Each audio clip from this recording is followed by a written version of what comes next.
4 straight losses in a row for the Blue Jackets, and now it's time to start thinking about the panic button. Or at least that's where I'm at today. I'll explain on Locked On Blue Jackets. You're Locked On Blue Jackets, your daily podcast on the Columbus Blue Jackets, part of the Locked On Podcast Network. Your team every day.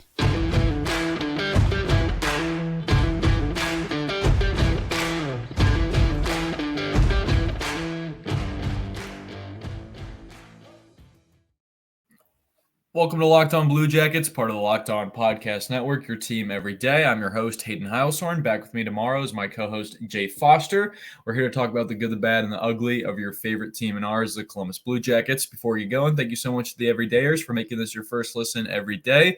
Locked On Blue Jackets is free and available on all podcast platforms. We're free right here on YouTube and the SiriusXM app. This episode is brought to you by FanDuel. Make every moment more. Right now, new customers get $150 in bonus bets with any winning $5 moneyline bet. That's $150 if your team wins. Visit FanDuel.com/lockedon to get started. Again, that's FanDuel.com/lockedon to get started. And the Blue Jackets are starting to looks like here at the end of October.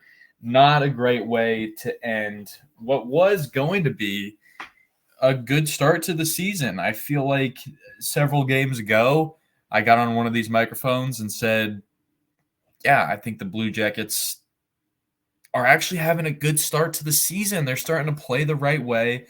At the time, they were 3-2. It felt like that they had kind of gotten rid of some of that old Blue Jackets hockey that we've seen the last couple seasons, where they would play tight in games and then just lose them at the end. They were getting some wins there against the Rangers, Flames, and Wild, and now it's just been 4 straight losses since then. It is only, the month of October. The Blue Jackets now sit at 3-4-2 overtime losses, and it's not. There's reasons not to hit the panic button, and I'll explain why. But it does stink that it feels like it's only game. We're only getting into the month of November, where the Blue Jackets have played 9 games now, and we're still reading tweets about how the Blue Jackets had a hard-working practice today. And it's like, that's not encouraging me anymore as a fan. Columbus just needs to start getting some wins. They need to start getting some wins. They need to start getting some points. The overtime loss to Anaheim after a 2-game winning streak starts to look really bad now, because the Blue Jackets had a chance to get their first 3-game winning streak since March of 2022. So it's been a minute since the Blue Jackets have really been a team to rattle off 3 straight wins. And now what are we doing here with 4 straight losses to the Ducks, Canadiens, Islanders, and Stars? At least 3 of those teams I thought the Blue Jackets had a really good chance against. I didn't expect Columbus to go into Dallas last night and win. I know when Jay and I do our picks for what we think the Blue Jackets are going to do on any given night, we pick the Blue Jackets every single time, obviously, because nobody wants to be wrong about a prediction because you didn't take the Blue Jackets winning, So we're locked on Blue Jackets. We're gonna believe that Columbus can play with any single team on any single night. They proved that this year when they beat the Rangers, and so it felt like, okay, maybe this is a winnable game here against the Dallas Stars, who, going into last night's game, you knew had Stanley Cup aspirations. And Columbus just didn't bring any of the intensity, any of the fire that we'd seen in previous away games. Like, just that game against the Canadiens, even though it was a 4-3 loss, it felt like it was high energy. It was exciting on both ends of the ice. The Blue Jackets win against the Wild was exactly the same thing earlier. So I just felt like in away game number 3 for Columbus, they would have came out with a little bit more energy. It feels too early to be like, Columbus just didn't look good because they've played a lot of games and they're tired. It's too early for that. They've only played 9 games, and they hadn't played. It wasn't like they were coming off a back-to-back. They had Sunday in between the Islanders game, and the Stars game. So it just stinks that and Columbus could have won last night's game as well. I felt like Elvis played good enough to maybe get them a win. Columbus has continuously had issues, especially during this losing streak, finding ways to score goals. I mean, they have just 7 goals in the last 4 games. That's not good enough for the type of play that Elvis has been giving this team, if that makes sense. And we kind of knew that. We kind of knew that the Blue Jackets would be riding in Elvis Merzlikins. I was going to be, putting up a .83 or .84 save percentage on any given night. It was actually .875 save percentage last night. He stopped 28 of 32 shots. And again, I just felt like it was good enough to win and that he didn't have any real support behind him, or in front of him, rather. Even that first goal that Jason Robertson got in on to Thomas Harley right off the bat in the first 30 seconds of that game, it didn't start good for Elvis because Jake Bean and Erica Branson were just a defensive pairing that has looked especially good, noticeably good for a huge part of the season already, looked pretty bad last night. And even after that goal was scored and the Blue Jackets were down 1-0, Jake Bean and Erica Branson got back out there and still had more errors. And more was coming from Jake Bean, not as much Erica Branson. And again, that is a huge credit to him because here are the Blue Jackets in losses now, and it's not his fault. People aren't really blaming Branson, but just that pairing together last night wasn't really too good. And that's not the craziest thing. I mean, Zach Werenski also didn't have a great game. There's no doubt about that. And obviously everybody saw that turnover there on the which one of the Stars goals was it? Was it there was so many there at the end in the third period when Columbus's game just really started to unravel. And they were lucky to be tied in a 2-2 game. They were lucky that Matt Duchene was caught off sides earlier and it ripped off a goal where Tyler Seguin, Matt Duchene, and Mason Marchment line is looking pretty good for them. They got to be pretty happy about what they're getting out of those 3 guys. And Mason Marchment, actually, he had a goal ripped off the board, I believe, at one point because Matt Duchene was offside. So, and a credit to Dan Singleton, the video coach for Columbus, because he once again keeps the Blue Jackets in the game due to something that he felt he was right about, which was that Duchene was offsides on that goal, and kept the Blue Jackets tied in that one, and they just couldn't do anything with it in that third period. Again, this is where I'm like, what is Kirill Marchenko doing outside the lineup right now? Because Jay took him to be the goal scorer for Columbus because he had sat out against the Islanders, and that was kind of like his punishment. You assume that was his punishment, like you're not playing good enough in practice. This is what I'm thinking Pascal Vincent. I'm getting inside Pascal Vincent's mind and trying to place myself in his shoes. How would he be thinking about this? Kirill Marchenko sat for the Islanders game. Maybe it's time to get him back in there for the Dallas Stars game because he's top 3 on this team in shots. So he's producing offense. He's not producing in the goal scoring category, but he needs to be on the ice. He can add so much to the players around him, I think. And it's just upsetting that the Blue Jackets are letting some losses go by where they're very much having trouble to get anything going. Again, it just seems like, and again, another game, 9 games in, and Johnny Gaudreau doesn't have his first goal. Like, at what point do we start calling Johnny Gaudreau out for the way that he's played through 9 games? He's only had 4 points, 4 assists, and he's -1. What are we going to do with him, with Johnny Gaudreau right now? Because if he's going to be getting top-line minutes, he needs to start producing. And obviously, Johnny Gaudreau is a player that is taking up 11% of your total cap hit for this year. He needs to be in the lineup, I understand.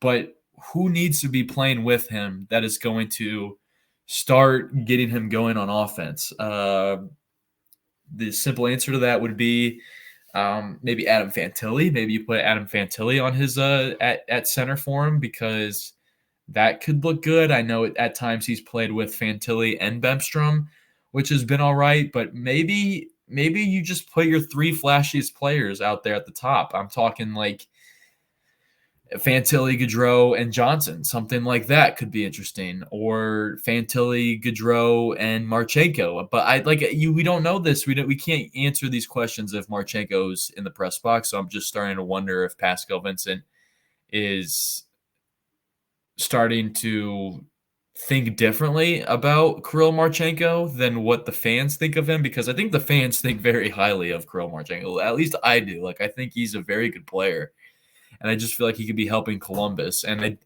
if he's not having a good practice, then how bad of a practice is he having in order to keep him out? Or are we straight up being lied to? Is he just not healthy at all? I don't know. It's all very confusing, very frustrating for me right now as a Columbus Blue Jackets fan. And I can tell that everybody else is frustrated as well with how this 4-game losing streak has kind of unraveled for Columbus. It's too early in the year to start thinking like, oh, this isn't going to be a playoff team. And I don't think anybody really seriously pegged this team to be a playoff team, or at least nobody was willing to put like their whole name and house money on the line for this. It's all been kind of like, oh, well, maybe the Blue Jackets can make the playoffs.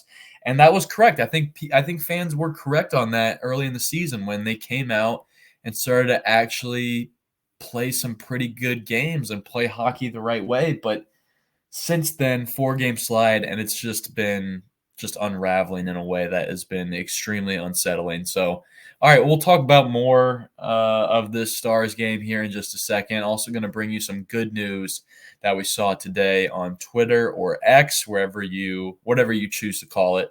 We'll talk about that next here on Locked On Blue Jackets. Score early this NFL season with FanDuel, America's #1 sportsbook. Right now, new customers get $150 in bonus bets with any winning $5 moneyline bet. That's $150 if your team wins. If you've been thinking about joining FanDuel, there's no better time to get in on the action.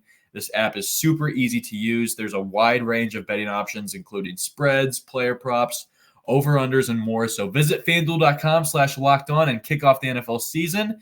FanDuel, the official partner of the NFL.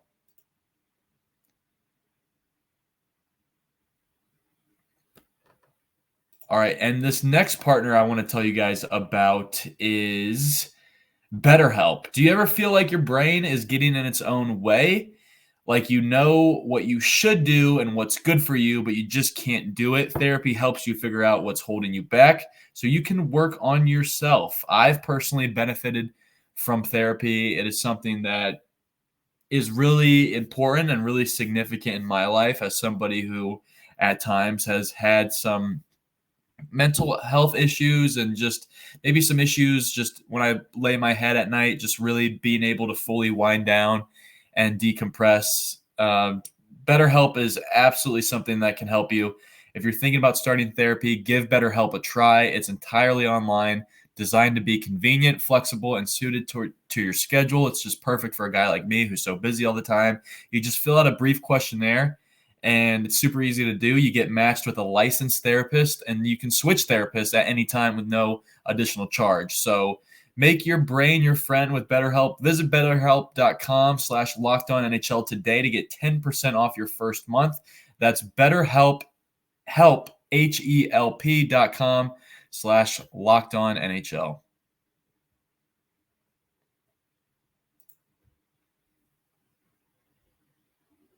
All right, talking more about Columbus's 5-2 loss to the Dallas Stars last night. Again, just a frustrating game, and I'm sitting here calling it 5-2 loss. It was a 5-3 loss, guys. Everybody get off their high horse. I know I can read the schedule, or I can read the box score. It felt like a 5-2 game because there was a garbage time goal at the end there from Sean Kuraly, which he's continuing to have a pretty good season, this guy, Sean Kuraly. And I'm not going to make him the topic of discussion here because it was a goal in the last 3 minutes of the game. when the Stars had already had a multi-goal lead at that point and had just completely taken over that third period. What was exciting for Blue Jackets fans is that Dmitry Voronkov got his first goal. And in tomorrow's episode, or maybe it was this past episode, but definitely check somewhere in the interview with Dylan Tyre, he talked about how people view Dmitry Voronkov and they see what could be one of the better screen forwards in the NHL. And I'm talking about getting right there in front of the net, causing disruption for opposing goalies, finding rebounds down low and putting them home. And it seemed like you had no idea how that one really went in, the first goal of the game for Columbus, but it did. And Dmitry Voronkov was a huge, just a huge body out in front of Jake Ottinger. Ottinger, who had a very good night, stopped a lot of good opportunities from Columbus all night. Blue Jackets still found their ways to get through. Adam Fantilli caught up with Damon Severson on a nice pass there. And again, the Blue Jackets were going into that second period up 2-1. How they weren't able to build on that is so frustrating. But yeah, again, credit Jake Ottinger, who had a very good game for the Dallas Stars. He's having a very good season for them this year. That save that he had on Boone Jenner. Again, Boone Jenner's another guy who has quietly just been – he's got 4 goals in 9 games. But remember, he had that hat trick in the Rangers game. So really a huge chunk of his goals have came early on in the season, and he's really just been pretty quiet since I can't remember the last goal he had. So he's been a quiet player as well for Columbus, and it would have been nice to see him put that one away on Andre that he had on his doorstep there in the third period. But again, it's kind of like the Blue Jackets are just going to have to find ways to get some wins. They're just going to have to either find wins against the Lightning, Capitals, or Panthers, all in their next 3 games. Lightning's obviously tough, but at least you play that one back at home on Thursday night. Saturday, the Blue Jackets are in Washington. Washington is starting to turn things around a little bit, so that one could get a little dicey. But yeah, the Stars road game, Western Conference team, very good Western Conference team. I have them as the second best team in the West right now, behind maybe I'll have them third. I have the Dallas Stars third best team in the West, behind the Avalanche, who are playing unbelievable, the Vegas Golden Knights, who are 9-0-1, and I have the Stars right there as third best team in the West. And I didn't expect the Blue Jackets to get a win. I just felt like for a team that was in that game the whole way, dang, they were so close to closing it out. But some more good news on the injury front. I actually want to talk about that in a second, because it's clear that the Blue Jackets are missing Patrick Laine in these games. And I don't know what the news is on him, but Columbus hasn't had him since the Flames game. And let me remind you, he's only played 4 games this season. So he's now only played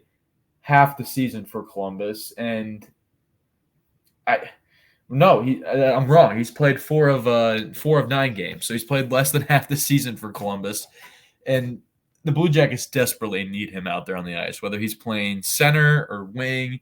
It really doesn't matter. They're starting to get behind in some certain categories, like the face-off circle. The Blue Jackets are starting. The face-off circle, the Blue Jackets didn't do a good job at all in last night. I'll actually pull up the face-off stats here in just a second, but that was a specific area. It felt like it really helped Dallas get control of that game when they wanted to take control last night. And that's just a credit to a good team with a lot of really good players. Pavelski, Jamie Benn, Tyler Seguin. Like, that team is just up and down littered with amazing talent.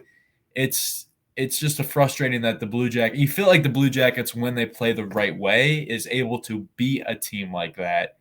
And for better or worse, well, for worse, obviously, the Columbus had no fight in them last night. That was the other thing too. I felt like at the end of the game, when it was fully realized that Dallas was the better team, that they were going to take over, it seemed like Columbus just started to lay on their back. And again, Dallas won 58% of the faceoffs last night. Columbus 41%. So that area needs to get much, much better. In total, the Dallas Stars outshot Columbus 33-25. So not totally terribly bad in that category. Again, that is a category where players like Patrick Laine and Kirill Marchenko are going to be helping you out. But obviously Patrick Laine, him being hurt is something that happened from a crappy situation early in the year when Rasmus Anderson threw a high hit on you. Like, there's nothing you can do about that. Hope he's resting. Hope plenty of season left to get him back in there. He played just over 50 games last year, so if he plays anything like that again, you're kind of okay with it and hopefully get more. But Kirill Marchenko, he needs to be in the lineup because he is a shot chaser out there. He is a good passer, and I think he's very defensively responsible. So I don't know if this whole Pascal Vincent analyzing these players and grading these players so harshly in practice is going to be a good thing for them or not. All right, I've teased long enough the injury news update, and I'm going to talk about that here after one more break on Locked On Blue Jackets.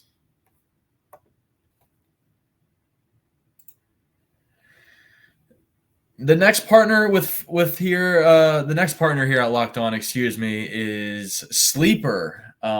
Sleeper is a great place to go for anybody who wants a little bit of action. It's a new NHL season, which brings all sorts of possibilities. Adam Fantilli, he could score 25, 30 goals this year with the way that he's been playing. And if the Blue Jackets could just find a way to play some better hockey and maybe end up in the Stanley Cup playoffs, then, hey, maybe they could win the Stanley Cup. Well, those things would all be great, but you can win big daily playing daily fantasy hockey on Sleeper, the official daily hockey fantasy app of the Locked On NHL Network. Sleeper is our number one choice for daily fantasy sports. I play it pretty much every day, and I really do enjoy the fun that I can have on it, especially playing daily fantasy hockey, because with Sleeper, you can win 100 times your cash in daily fantasy hockey contests. There's a certain player that I would take this week, if he ever gets back, would be Patrick Laine. Another guy that I would take would be Kirill Marchenko, because at some point, Pascal Vincent is going to realize you need to put him back in the lineup, and you can win 100 times your bet on Sleeper. You can win 100 times your money playing daily fantasy hockey with Sleeper. So start paying attention and nail your picks so you can start winning big. Use promo code LOCKEDONNHL and you'll get up to $100 match on your first deposit. Terms and conditions apply. That's code LOCKEDONNHL. See Sleeper's terms of use for details and locational availability.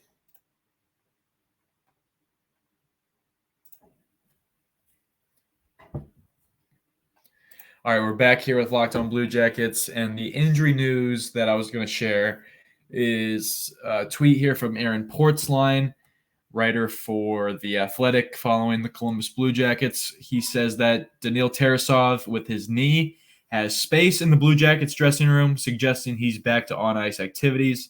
No word yet from the club. That's as of 2 o'clock this afternoon, which is Tuesday afternoon.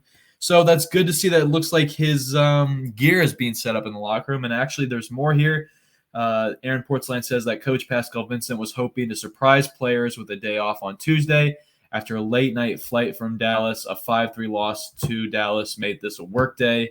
Vincent said, quote, "Everything is earned. Today we had to practice because of the performance last night," end quote. And then, again, that last update from Daniil Tarasov was just that he's got his stuff in the dressing room now. So that is a big sign for the Blue Jackets. That is the most injury news that we've seen kind of all year from Daniil Tarasov. Is like, when are we going to get this guy? Because we've gotten used to already the goalie room of Elvis Merzlikins and Spencer Martin, which has been okay for Columbus. I feel like it's been good enough for them to win at times. And as I've said, maybe in this episode, but definitely in the YouTube short that I threw up last night, Elvis wasn't the one to blame in this loss to the Dallas Stars. But I do think that there is room for improvement for the Blue Jackets at the goalie position. And I don't know if Daniil Tarasov is the answer. I think he might be the answer. I have a hunch he's the answer. And as excited as I am to get him back, I have to remind myself Daniil Tarasov has only played 21 games for Columbus in his abbreviated career so far in 2 seasons with the Blue Jackets. He played 4 in his first season and 17 in his second season. Last year, he had a 3.91 goals against average and a .892 save percentage. So it would be huge to get him back, and I think he's going to look a lot better this year with a better defense in front of him, as other goalies like Elvis Merzlikins is starting to get back to kind of his average, kind of his speed. And his average is just average, it seems like, and it's starting to get better. Like you can see him starting to build confidence in his crease again. But overall, it just would be obviously a lot better for Columbus if they got Daniil Tarasov back on the ice, back on the bench, and back in net starting for Columbus. So the fact that he is likely participating in team practices on Tuesday means that he has plenty of time to get ready for a home game Thursday night against the Lightning. So there's a small chance here that at some point this week we could have some breaking news and that he is going to be starting for the Blue Jackets again. But I'm going to address that other part of that quote where Pascal Vincent was allegedly going to give the team a day off and ripped it away from him because the Blue Jackets ripped themselves away from a win last night. Listen, I don't know why you would tease the guys with, I'm going to give you a day off after that Stars game and then make them practice just because they didn't win the Stars game. And you also kept one of their better players out, Pascal. I just don't know what you're doing. This just seems like first-year coach mistakes. And I know I'm having a hard time finding the right player to blame, but it just feels like the coach now is starting to experiment with his own power in ways that I think is hurting the team.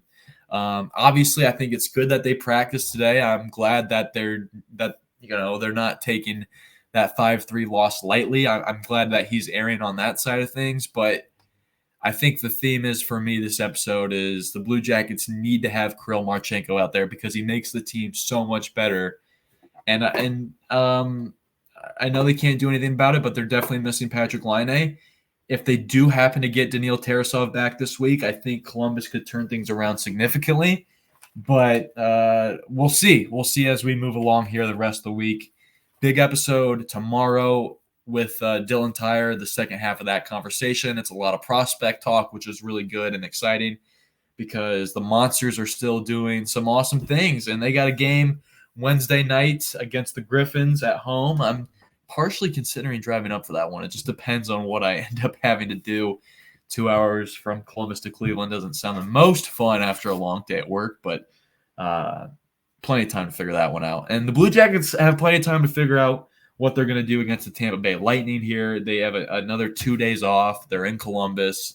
So I expect a much better effort from the Blue Jackets on Thursday night. And if it's another loss attributing to making a 4-game losing streak a 5-game losing streak, then maybe it's time to hit the panic button. And I don't want to see what this podcast does when it needs to hit the panic button, nor does anybody.